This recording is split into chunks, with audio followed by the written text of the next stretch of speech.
Assalamualaikum warahmatullahi wabarakatuh. Anda bersama saya Rafiq. Okay, hari ini kita akan bicarakan satu isu yang ditunggu-tunggu oleh ramai lelaki di luar sana. Okay, sebelum kita nak pergi ke isu tu, saya nak tanya kepada Ustaz Aiman Albana. Baru-baru ni tular, ada seorang influencer ni, dia mengatakan bahawa perempuan tidak wajib memasak, perempuan tidak wajib melakukan kerja-kerja rumah. Semua ini kerja-kerja lelaki, lelaki yang bertanggungjawab. Jadi, apa pandangan Ustaz Aiman? Baik, bismillahirrahmanirrahim. Saya tengok juga sebenarnya video tular tu, di mana dia kata kerja rumah ni bukan dia saja, to be fair, untuk berlaku adil, bukan dia seorang sahaja yang cakap benda tu. Ramai ustaz-ustaz yang lain juga, influencer lain, Pakar-pakar motivasi. pakar-pakar motivasi cakap benda-benda macam ni. Sebab apa? Dia nak jadi hero wanita. Dia nak ada satu hero wanita yang seakan-akan memahami kesakitan wanita, dan apa yang wanita pendam selama ni, mereka lah hero di hadapan, yang membicarakan tentang jiwa-jiwa kesakitan, kepenatan di rumah. Seakan-akan tak pernah ada orang yang menjadi hero pada wanita ini. Sebab tu saya kalau nak jawab soalan dengan ringkas, saya nak share satu hadis sahaja, iaitu hadis di mana Fatimah datang kepada Rasulullah SAW. Dia datang, dia buat apa? Dia mengadu, Rasulullah penat dengan kerja rumah, dia nak orang gaji. Rasulullah kata apa?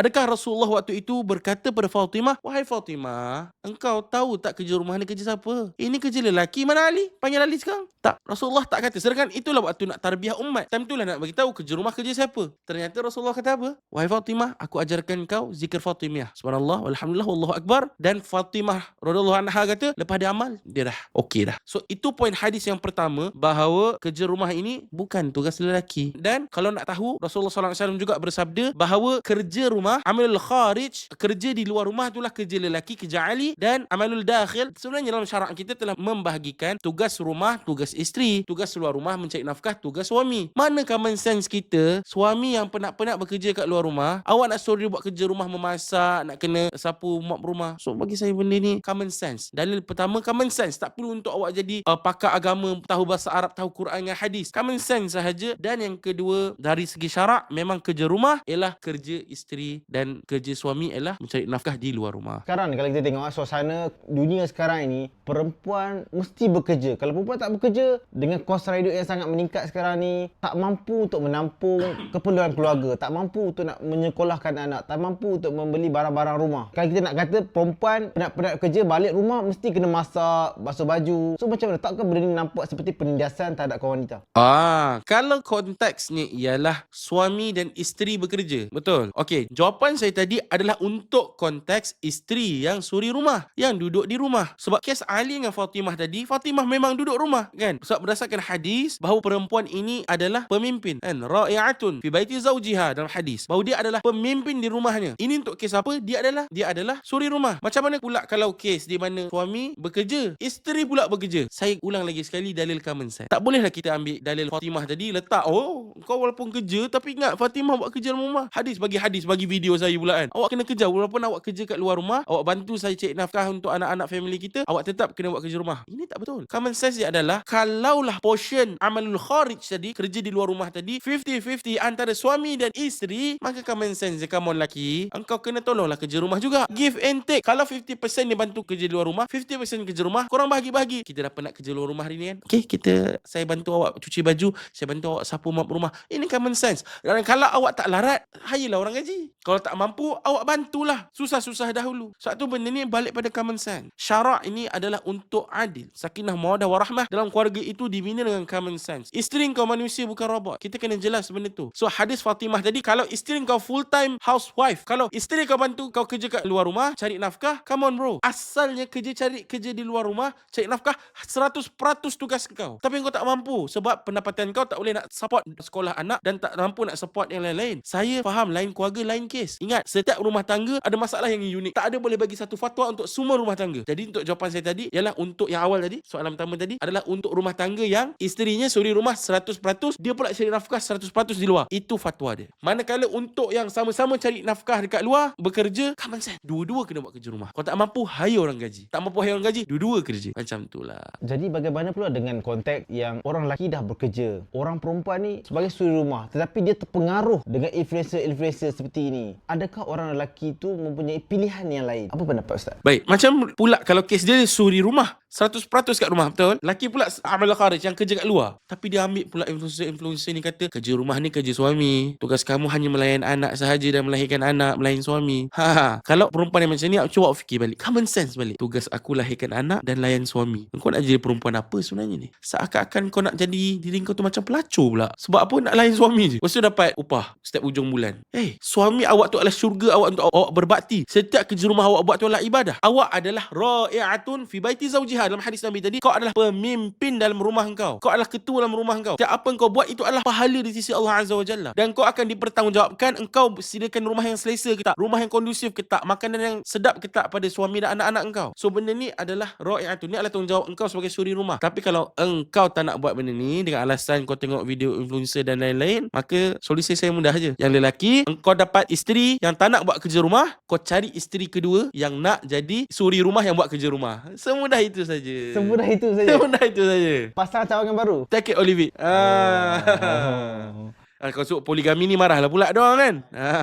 Kalau origami tak apa. Lipat-lipat kertas tu tak apa. Origami tak apa.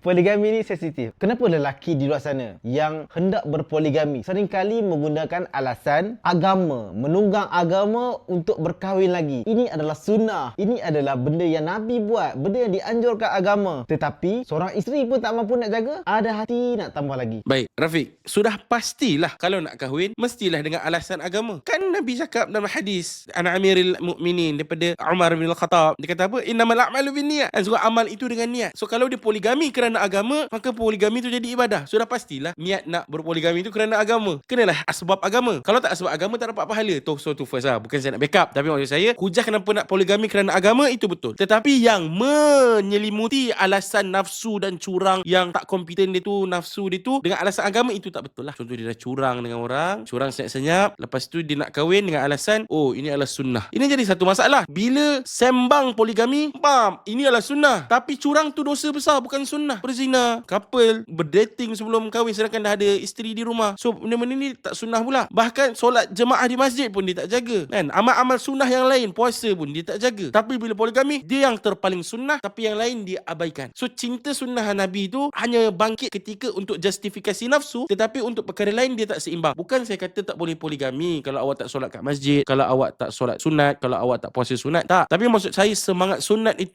itu sedang diperhatikan oleh orang di rumah awak. Sebab yang jadi saksi hidup perangai awak 24 jam itu ialah isteri awak kat rumah. Dia tahu perangai awak, solat lewat, banyak main game, saving tak ada. So kadang-kadang alasan isteri tak memberikan suami izin untuk poligami ataupun tak setuju untuk dia berpoligami, alasan yang legit. Dia tahu suami dia tak kompeten kat rumah. Isteri yang seorang ni pun kau tak settle, anak engkau 2-3 orang ni pun kau tak boleh nak jaga. Kau nak bina istana baru. So sebenarnya kadang-kadang menghalang itu adalah untuk mengelak kerosakan di istana yang ingin dibina itu. Fix dulu istana yang ini, baru kau sembang nak bina istana yang lain. Tetapi kalau suami kau dah seorang raja yang bagus di rumah kau, tunaikan nafkah, akhlaknya baik, solat jemaah 5 waktu dan lain-lain, awak still kata tak, itu emosi. Jadi satu saya kata, saya tak boleh bagi satu jawapan. Lain orang, lain situasi. Setiap rumah tangga itu unik masalah. Jadi tak boleh bagi satu fatwa dan kata ini untuk semua.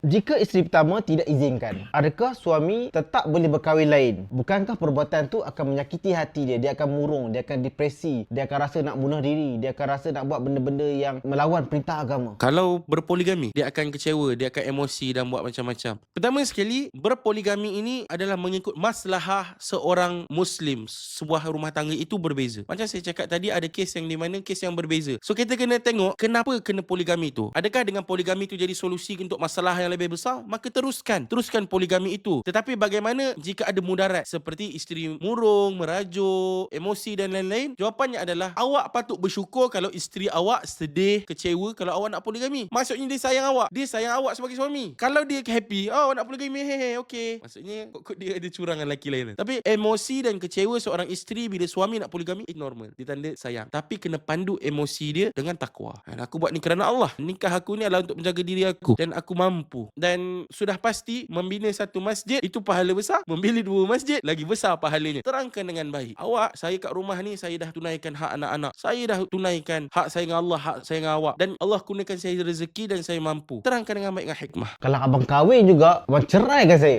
Itu skrip biasa.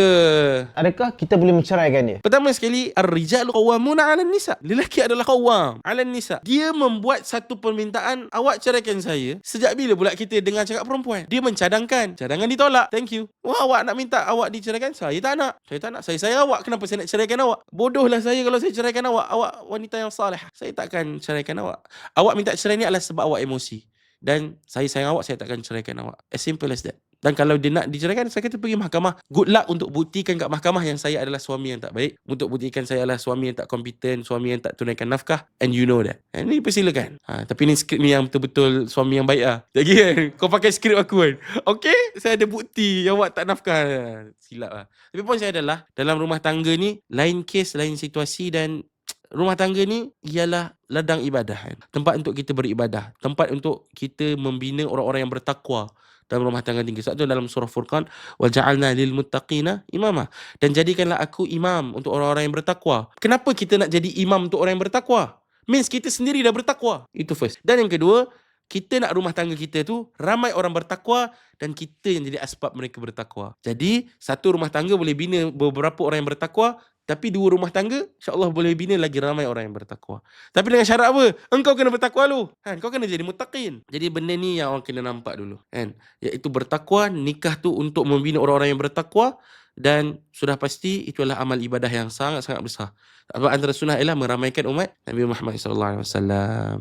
Awak nak berpoligami macam Nabi, tapi perangai awak tak macam Nabi. Muka pun taklah handsome sangat untuk nak poligami. Dan bila kita tengok dalam sejarah Nabi, Nabi berpoligami selepas Khadijah meninggal. Kenapa awak tak nak ikut? So kalau dia kata muka awak tak handsome pun nak poligami, kalau awak tak nampak saya handsome, tak apalah, perempuan lain lah yang nampak saya handsome.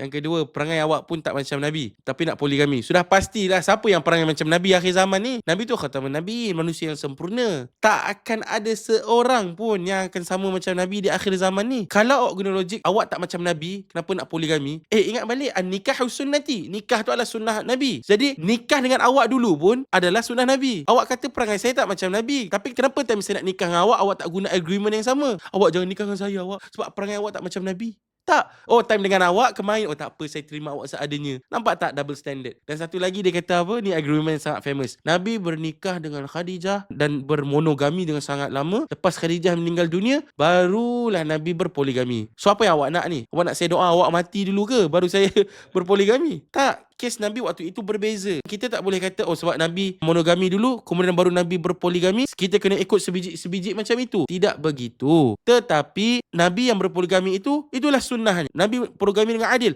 itulah sunnahnya. Tak boleh ambil dengan kaedah bersama dengan Khadijah dengan alasan diorang takwil macam ni. Dia bersama dengan Khadijah sebab tak berpoligami sebab dia nak jaga hati Khadijah. Tapi selepas dah Khadijah meninggal dunia, wafat, barulah dia berpoligami. Ini fitnah pada Nabi. Sebab kalau awak kata Nabi menjaga hati Siti Khadijah sebab tu dia tak poligami, adakah Nabi tak menjaga hati isteri-isteri Nabi yang lain dengan berpoligami? Hati-hati bercakap tentang Nabi. Terlalu banyak faktor untuk Nabi tak berpoligami ketika dengan Khadijah. Antaranya time tu Nabi tengah dakwah tauhid, Nabi tengah diserang, Nabi tengah berdakwah. Bukan waktu yang sesuai. Tapi Nabi berpoligami dalam keadaan yang aman, yang keadaan yang okey ketika itu, bersedia. Maka Nabi pun berpoligami. Itu antara hikmah. Itu antara hikmah. Jadi poin saya sekarang adalah, suami awak tengah aman tak sekarang? Kalau tengah aman, poligami lah sunnahnya. Okay, gurau-gurau. Saya ulang balik lagi sekali, poligami ini adalah kes yang unik mengikut rumah tangga. Ada yang saya kena tengok dulu kes dia A to Z. Okay, so isteri awak betul, awak tak bersedia lagi. Cara takwa awak bukan dengan poligami, takwa awak lah dengan cara yang lain. Tapi kalau kes awak tertentu seperti ini, baru kita boleh kata isteri awak emosi, awak betul, teruskan poligami. Macam tu.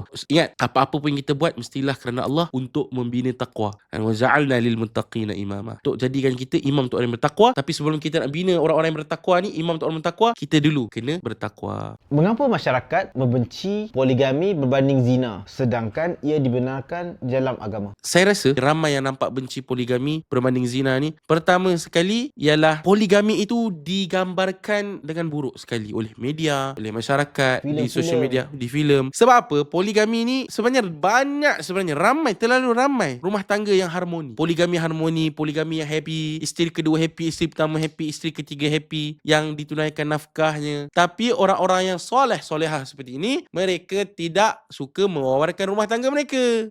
Poligami yang buruk ni pula, yang curang, yang buat senyap-senyap, diorang ni pula yang diwar-warkan oleh media. Sebab negatif punya perspektif lebih disukai, lebih mudah untuk dapat reach. Kadang-kadang benda tu fantasi dalam filem saja. Filem, betul. Saya tak nafikan ada poligami yang buruk. Banyak juga. Tapi sebab itu yang diketengahkan, maka orang ada persepsi poligami ni buruk. Sebab itulah kita kena seru orang-orang yang berpoligami ni, ceritakanlah. Wa amma bi ni'mati rabbika fahadith. Nikmat rumah tangga poligami harmoni tu awak kena ceritalah pada orang, untuk bagi tahu ada isteri yang salihah yang boleh terima sunnah ini. Awak kena bercerita dalam keadaan yang baik lah. Janganlah cerita lebih-lebih. Menceritakan, menginspirasikan orang bahawa poligami adalah sunnah dan dibuat oleh orang yang mencintai sunnah dengan kaedah yang sunnah, maka akan melahirkan sakinah dan juga mawaddah warahmah. Boleh tak kita poligami kerana nafsu semata-mata? Kerana rasa sangap je? Boleh tak? Untuk bernikah ataupun berpoligami kerana nafsu, sudah pasti boleh. Kita manusia, sebab nafsu boleh. Sebab definisi nikah ialah menghalalkan jima'.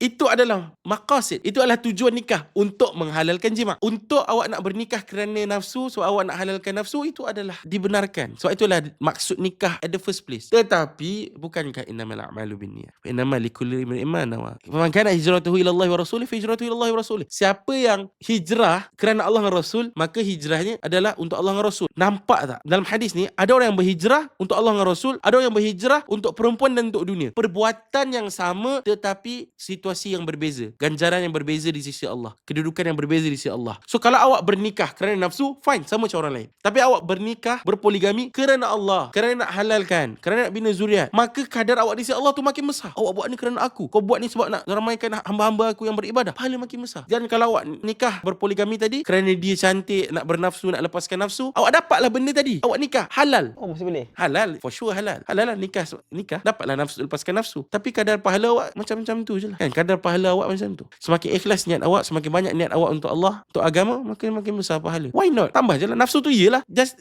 teruskan kerana nafsu, tapi tambahlah. Nafsu ni kerana Allah, sebab Allah suka kalau aku lepaskan nafsu pada isteri yang halal. Kan dah jadi pahala niat kerana Allah. Tak perlulah nak jadi poyo-poyo aku poligami kerana agama semata. Alah kau, kerana cinta semata. Nafsu tu sudah pasti ada, tapi hiasilah kerana Allah. Kan kita adalah manusia. Orang mengatakan bahawa ini dah tak relevan dah sekarang. Poligami ni zaman Rasulullah saja, dan tak boleh dipakai untuk syariat sekarang ni. Orang yang mempermainkan syariat, yang mengatakan syariat dah tak relevan, boleh termasuk dalam antara pembatal keislaman. Syariat Nabi relevan, cuma tidak dilaksanakan dengan baik oleh orang yang tepat, pada waktu yang tepat, dengan kaedah yang tepat. Poligami sentiasa relevan. Mungkin berbeza di negeri awak, beza di negara awak, beza untuk situasi awak, berbeza dengan ayah awak yang berpoligami, beza dengan jiran awak yang berpoligami. Ada banyak kes yang poligami ni menyelesaikan masalah, yang menunaikan hak anak-anaknya dengan baik. Berapa ramai tokoh-tokoh yang dia adalah isteri kedua, anak daripada isteri kedua ayahnya. Dan benda-benda ni tak boleh nak generalize. Ingat balik kaedah at-ta'mimuz zulm, iaitu generalisasi adalah satu kezaliman. 2-3 kes poligami yang teruk, awak terus kata syariat tu yang teruk. Tak boleh lah macam tu. Takkanlah saya tengok 2-3 perempuan yang teruk, saya kata semua perempuan teruk. Tak boleh. Tengok 2-3 lelaki yang teruk, saya kata semua lelaki teruk. Tak boleh. Itu adalah kezaliman dan berdosa.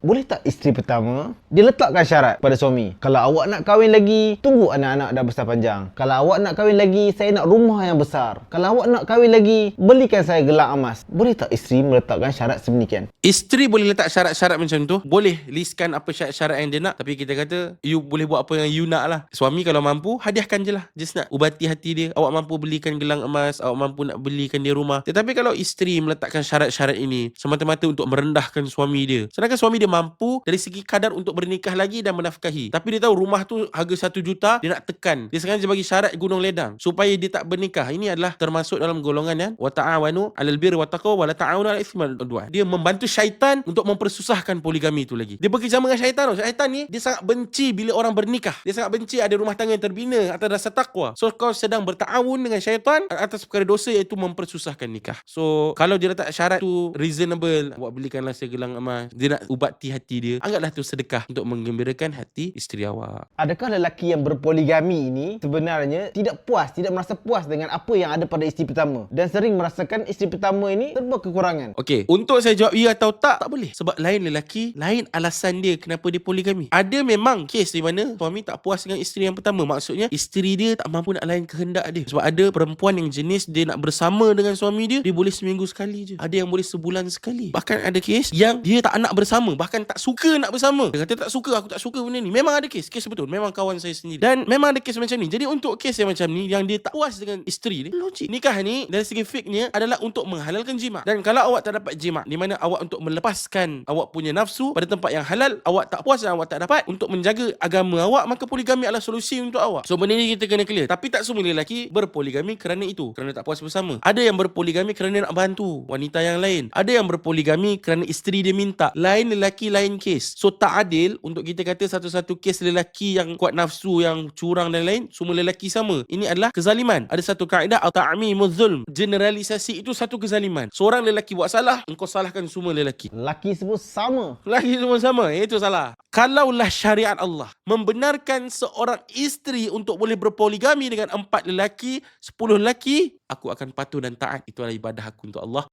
Perempuan selalu cakap, kalau I poligami juga, apa you rasa? Saya share lah sikit pengalaman saya nak poligami dulu. Saya tak sorok-sorok poligami. Saya memang bagi tahu dekat isteri saya, awak saya nak poligami dengan seorang perempuan mualaf daripada Taiwan. Dia menangis lah, sudah pasti dia menangis. Tapi saya bagi tahu depan-depan dia yang saya nak poligami. Sebelum akad nikah tu, saya bagi tahu dia siap-siap, aku nak kahwin. Dan aku nak kau tahu dan kita sama-sama bantu wanita ni. So kalau pendek cerita dia adalah, ni adalah seorang wanita daripada Taiwan, mualaf, diceraikan oleh suami dia, Melayu, orang Melayu kita, ada anak, tapi dia kena pukul dan banyak kes dan kemudian bercerai dan visa dia nak habis. Kalau tak berkahwin dengan orang sini, dia kena balik dekat negara Taiwan dia dan dia khawatiri akan murtad sebab kat sana family dia semuanya non-Muslim. Waktu kes ni berlaku, dikatakanlah, oh Aiman boleh tak? Saya kata tak kot, cari yang lain dulu. Saya kata bagi masa sebulan try cari calon yang lain. Cari sebulan tak ada. So time tu saya cakap tolonglah, dan tu mampu dari segi kewangan. So saya pun agree nak tolong dan lain-lain. Tapi maksudnya dalam proses nak poligami tu, saya memang bagi tahu kat isteri saya, I'm going to do this. Aku tak minta izin kau, aku bagi tahu kau, dan kau pun tahu aku mampu, kau pun tahu aku dah provide untuk family, kau tahu aku layak untuk buat benda ni dan aku tak ada masalah. Kita ada rezeki lebih, kita bantu hamba Allah yang lain. Macam tu kan. Dan literally saya tak pernah tengok muka dia pun. Saya agree tu dalam keadaan saya tak pernah tengok muka dia, tak pernah jumpa dia, tapi memang semata-mata nak tolong. Tapi dipendekkan cerita, tak jadi lah. Tak jadi sebab dia masih trauma lagi dengan perkahwinan dan dia tak nak, dia trauma dengan perkahwinan kan? Dia kena abuse pun semua kan. Jadi macam tu lah. Tapi point dia adalah memang time tu memang kita bagi tahulah. So kenapa saya ceritakan benda ni? Apa kaitan dengan soalan tadi? Waktu dia tengah emosi, waktu saya kata saya nak poligami, dia kata macam ni, oh awak sedap lah nak poligami. Cuba awak fikir perasaan saya, kalaulah saya poligami dengan lelaki lain, awak suka ke? Mesti tak kan? Macam itulah saya juga, saya tak suka ada perempuan lain kan. Dan apa yang saya balas kat dia, duhai lelaki-lelaki semua, tolong share video ni. Dia tak ada geram. Apa yang saya jawab ialah, awak, kalaulah syariat Allah membenarkan seorang isteri untuk boleh berpoligami dengan 4 lelaki, 10 lelaki, aku akan patuh dan taat. Itu adalah ibadah aku untuk Allah. Walaupun emosi aku tak nak, aku tak suka, tapi sebab Allah nak, aku buat. Sebab hidup ni adalah untuk buat Allah redha. Apa Allah nak, aku yakin baik, aku agree. Wallahi, saya cakap kat dia, ni bukan poyo, bukan sweet talk, tapi aku betul-betul maksudkan. So sekarang kau di position yang aku nak poligami, ni ibadah untuk engkau, go for it. Emosi tu sakit, cemburu tu memang sakit, tapi kat syurga tu tak ada cemburu. Dan inilah saat untuk engkau diuji. Saya cakap macam tu. And then alhamdulillah kita orang plan sama-sama rumah nak duduk kat mana, nak letak anak dia kat mana semua.